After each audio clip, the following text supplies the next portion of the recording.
ang alamat ng pinya. Noong unang panahon, sa isang maliit na nayon sa Pilipinas, may nakatirang isang batang babae na pinangalanang Pina.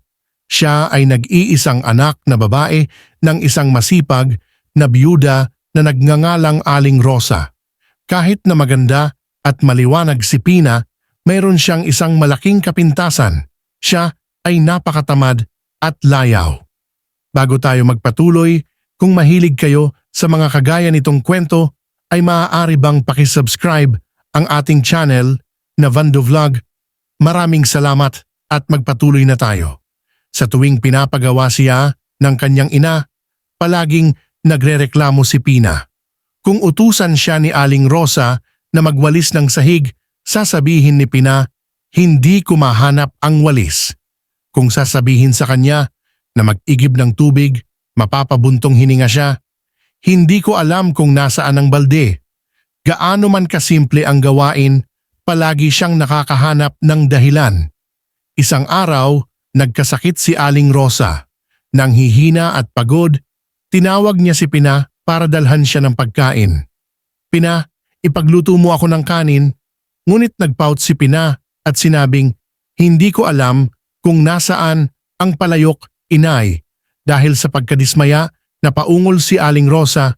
Pina, dalawa ang mata mo pero palagi kang kumikilos na parang hindi mo nakikita.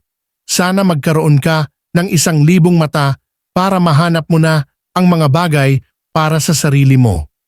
Sa sandaling iyon, napuno ng kakaibang katahimikan ang bahay. Nang lingunin ni Aling Rosa ang paligid, wala na si Pina. Hinanap niya ang buong nayon, ngunit ang kanyang anak na babae ay nawala ng walang bakas. Lumipas ang mga araw, wala pa ring palatandaan si Pina. Pagkatapos, isang umaga, napansin ni Aling Rosa ang isang kakaibang halaman na tumutubo sa kanilang likod bahay.